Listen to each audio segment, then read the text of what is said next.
అనంతపురం నగరంలో వైఎస్ఆర్ కాంగ్రెస్ పార్టీ యువజన విభాగ ఆధ్వర్యంలో నిర్వహించిన బైక్ ర్యాలీ తెలుగుదేశం పార్టీ నేతల గుండెల్లో రైళ్లు పరిగెత్తించింది.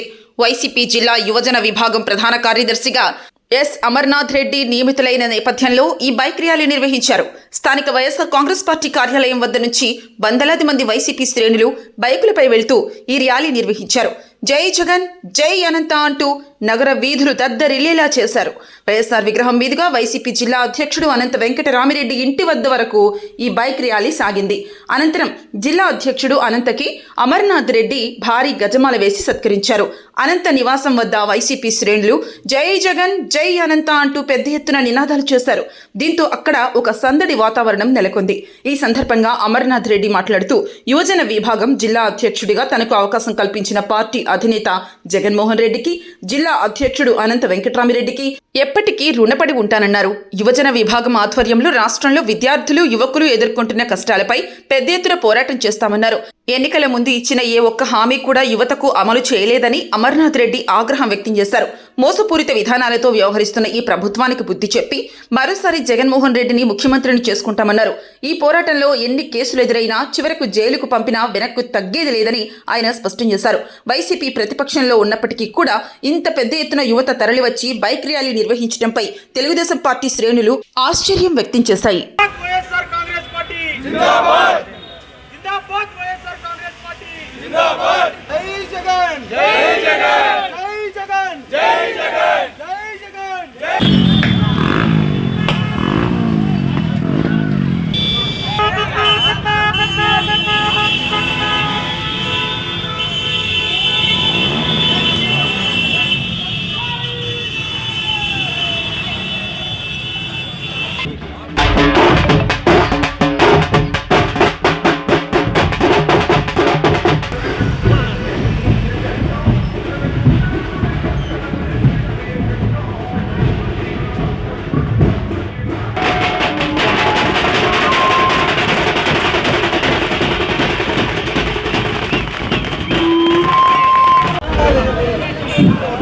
ముఖ్యంగా ఈరోజు మన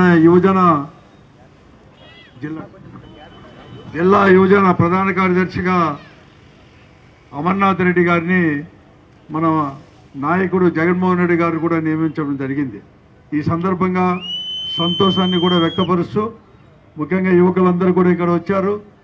చాలా సంతోషం. ఒక పార్టీ అనేది కూడా ముందుకు పోవాలంటే ఒక రాజకీయ పార్టీ యువశక్తి అనేది కూడా చాలా ముఖ్యం. కాబట్టి మీ అందరూ కూడా ఈ వైఎస్ఆర్ కాంగ్రెస్ పార్టీని బలోపేతం చేయడానికి, ముఖ్యంగా మనం అధికారంలో ఉన్నప్పుడు ఈ రాష్ట్రానికి ముఖ్యంగా పేద మధ్యతరగతి ప్రజలకు కూడా ఏం చేశాం, ఏం సంక్షేమ కార్యక్రమాలు అందించాం, అలాగే మన నాయకుడు ముఖ్యమంత్రిగా ఉన్నప్పుడు జగన్మోహన్ రెడ్డి గారు చెప్పిన మాట ప్రకారం కూడా ప్రతి సంక్షేమ కార్యక్రమాన్ని కూడా అందించిన ఘనత కూడా మన పార్టీకే దక్కుతూ ఉంది. కానీ మనం ఈరోజు ప్రతిపక్షంలో ఉన్నాం. కాబట్టి మనం అందరూ కూడా ఈ పార్టీని బలోపేతం చేసుకోవాల్సిన అవసరం ఉంది. ముఖ్యంగా గత ఎన్నికల్లో మనకు అందరూ కూడా ప్రజలందరికీ కూడా సంక్షేమ కార్యక్రమాలు కావచ్చు, అభివృద్ధి కార్యక్రమాలు, మరీ ముఖ్యంగా మన భవిష్యత్తును తీర్చిదిద్దేటట్లు కూడా అనేకమైన కార్యక్రమాలు కూడా రూపొందించి మన వైఎస్ఆర్ కాంగ్రెస్ పార్టీ ప్రభుత్వం చేసినా కూడా మనము చెప్పుకునే దాంట్లో మాత్రం వైఫల్యం చెందాం. ఇంత యువశక్తి ఉన్నా కూడా జగన్మోహన్ రెడ్డి గారు ముఖ్యమంత్రిగా ఏం చేశారు? ఆయన ఈ రోజున్న ముఖ్యమంత్రి, గతంలో కూడా 3 మార్లు ఉన్నాడు ముఖ్యమంత్రిగా, ఏం చేశారు అనే తారతమ్యాన్ని చూపించే దాంట్లో మనం ఓ రకంగా కూడా వెనుకబడిపోయినాం. కాబట్టి నిన్న ఎన్నికల్లో ఓడిపోయాం. కాబట్టి ఇంకా కూడా 3 సంవత్సరాలు ఉన్నాయనేది లేకుండా ముఖ్యంగా యువకులు మీరందరూ కూడా ఈరోజు, ఎందుకంటే అమ్మ ఒడి దగ్గర నుంచి ఉన్నతమైన చదువులు అంటే డిగ్రీ కావచ్చు, డాక్టర్లు కావచ్చు, ఇంజనీర్లు చదువుకునేటప్పుడు వారందరికీ కూడా ఎలాగ ఫీజు రియంబర్స్మెంట్ ఇచ్చారు. ఇప్పుడు ఏమి ఇస్తా అన్నారు ఫీజు రియంబర్స్మెంట్. అలాగే సంక్షేమ కార్యక్రమాలు మన ఇంటి దగ్గరికి అప్పుడు ఎలా వచ్చేవి, ఇప్పుడు ఏమి ఇస్తూ ఉన్నారు. ఆ రోజు ఇంతవరకు కూడా ఒక కొత్త పెన్షన్ కూడా, ఆ రోజు మీ అందరికీ చెప్తాను, ఈ రాష్ట్రంలో 65 లక్షలకు పైబడి కూడా ఆ రోజు మనం అందరూ కూడా పెన్షన్లు ఇచ్చేవారు. ఈరోజు 3-3.5 లక్షల మందిని తీసేసి ఈరోజు 62 లక్షలు మాత్రమే ఇస్తూ ఉన్నారు. 2 సంవత్సరాలు ఇస్తూ ఉంది.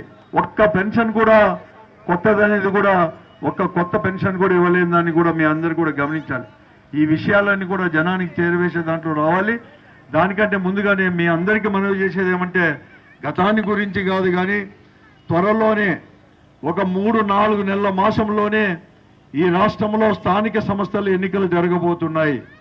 అంటే కార్పొరేషన్లు అంటే మున్సిపల్ కార్పొరేషన్లు, మున్సిపాలిటీ కౌన్సిలర్సు, కార్పొరేటర్సు, అలాగే సర్పంచులు, ఎంపీటీసీ, జెడ్పీటీసీ ఇవన్నీ కూడా ఆగస్టు సెప్టెంబర్ మాసంలో తప్పకుండా కూడా ఎన్నికలు ఉంటాయి. కాబట్టి ఆ ఎన్నికల్లో ప్రతి మున్సిపల్ ఆఫీస్ పైన, ప్రతి మున్సిపల్ కార్పొరేషన్ పైన, ప్రతి పంచాయతీ ఆఫీస్ పైన కూడా మన వైఎస్ఆర్ కాంగ్రెస్ పార్టీ జెండా ఎగరేసే బాధ్యత యువకులది, మీరే అని చెప్పేసి మీ అందరికీ కూడా మనం చెప్తున్నాం. మీకు అందరికీ కూడా తెలుసు, ఈ రోజు కూడా ఏకపక్ష పాలన జరుగుతూ ఉంది. సోషల్ మీడియాలో కూడా ఒక యువకుడు లేకపోతే ఒక యువకులు ఎవరైనా కానీ సోషల్ మీడియాలో పెడితే వారికి వ్యతిరేకంగా కూడా ఈరోజు పోలీస్ స్టేషన్లో ఎలా కూడా తీసుకొని పోతున్నారో మీకు అందరికీ కూడా తెలుసు. ఇవన్నీ వారందరికీ కూడా ఒక గుణపాఠం చెప్పాలంటే స్థానిక సంస్థల ఎన్నికల్లో గెలవాల్సిన బాధ్యత ముఖ్యంగా మీ పైన ఉంది అని చెప్పేసి కూడా సందర్భంగా మనం చేస్తున్నాం. ఐకమత్యంతో మనమందరూ కూడా ముందుకు పోదాం, పార్టీని బలోపేతం చేస్తాం. మీకే కాదు, మీ ద్వారా అందరికీ నేను చెప్తా ఉన్నాను, ఈ పట్టణం కావచ్చు లేకపోతే జిల్లాలో కావచ్చు, ఏ సమస్య ఉన్నా కూడా ప్రజా సమస్య కానీ అలాగే వ్యక్తిగత సమస్య అయినా కూడా ఉన్నా కూడా మా దగ్గర తీసుకొని రండి, తప్పకుండా కూడా మాకు చేతనైనంత కూడా చేస్తామని చెప్పి కూడా తెలియజేస్తూ, మరొక మారు కూడా అందరూ కూడా ఐకమత్యంగా ఉండి పార్టీని బలోపేతం చేసి వచ్చే ఎన్నికల్లో స్థానిక సంస్థల ఎన్నికలు మళ్ళా కూడా అసెంబ్లీ ఎన్నికల్లో కూడా పెద్ద మెజార్టీతో కూడా మనతో గెలిపించుకొని మరొక మారు కూడా జగన్మోహన్ రెడ్డి గారిని ముఖ్యమంత్రిని చేసే లక్ష్యంగా కూడా ముందుకు పోతామని కూడా తెలియజేస్తూ, ఈరోజు అమర్నాథ్ లాంటి వారే కాదు ఇంకా ఎవరైనా కానీ ఉత్సాహంగా ఉన్నా కూడా అన్ని స్థాయిల్లో కూడా అంటే గ్రామ స్థాయి నుంచి జిల్లా స్థాయి, రాష్ట్ర స్థాయి వరకు కూడా ఎవరైనా కూడా పదవులు కావాలన్నా కూడా ఇవ్వడానికి కూడా సిద్ధంగా కూడా ఉంది వైఎస్ఆర్ కాంగ్రెస్ పార్టీని తెలియజేస్తూ, మరొక ప్రతి ఒక్కరిని కూడా పేరు పేరును కూడా అభినందిస్తూ సెలవు తీసుకుంటారు. వైఎస్ఆర్ కాంగ్రెస్ పార్టీ యువజన జిల్లా ప్రధాన కార్యదర్శిగా నాకు ఈ అవకాశం కల్పించిన జిల్లా అధ్యక్షులు అనంత వెంకటరెడ్డి అన్నగారికి, అలాగే వైఎస్ఆర్ కాంగ్రెస్ పార్టీ అధినేత వైఎస్ జగన్మోహన్ రెడ్డి అన్నగారికి కృతజ్ఞతలు తెలియజేసుకుంటున్నాం. అలాగే వైసీపీ పార్టీని బలోపేతం చేయడానికి యువత కృషి చేస్తామని చెప్పేసి తెలియజేసుకుంటున్నా. అలాగే యువజన విభాగం కల్పించిన అనంత వెంకటరెడ్డి అన్నగారికి, అలాగే వైఎస్ జగన్మోహన్ రెడ్డి అన్నగారికి కృతజ్ఞతలు తెలియజేసుకుంటున్నా. కూటమి ప్రభుత్వం అరాచకాలకు అన్నిటికీ అరికడతామని, అలాగే ఎన్ని సమస్యలు వచ్చినా, ఎన్ని కేసులు పెట్టినా బెదిరేది లేదు, అదిరేది లేదు. ఎన్ని కేసులకైనా కానీ వెనకడుగు ఏమని చెప్పేసి పార్టీ కోసం బలోపేతం చేసి కృషి చేస్తామని తెలియజేసుకుంటున్నా. అదేవిధంగా నాకు ఈ అవకాశం కల్పించిన అనంత వెంకటరెడ్డి అన్న గారికి, జగన్మోహన్ రెడ్డి సార్ గారికి కృతజ్ఞతలు తెలియజేసుకుంటున్నా. జై జగన్, జై అనంతన్న. అందరికీ నమస్కారం. నా పేరు మొహమ్మద్ ఆసిఫ్. నేను వైఎస్ఆర్ కాంగ్రెస్ పార్టీ మైనార్టీ నగర ఉపాధ్యక్షుని. రాబోయే రోజుల్లో వైఎస్ఆర్ కాంగ్రెస్ పార్టీ మెజారిటీతో గెలిపించుకుంటామని, మేమంతా తోడై ఏకమై వైఎస్ఆర్ కాంగ్రెస్ పార్టీ మరోమారి అధికారంలోకి తెచ్చుకోవడానికి కృషి చేస్తామని తెలియజేసుకుంటున్నాను.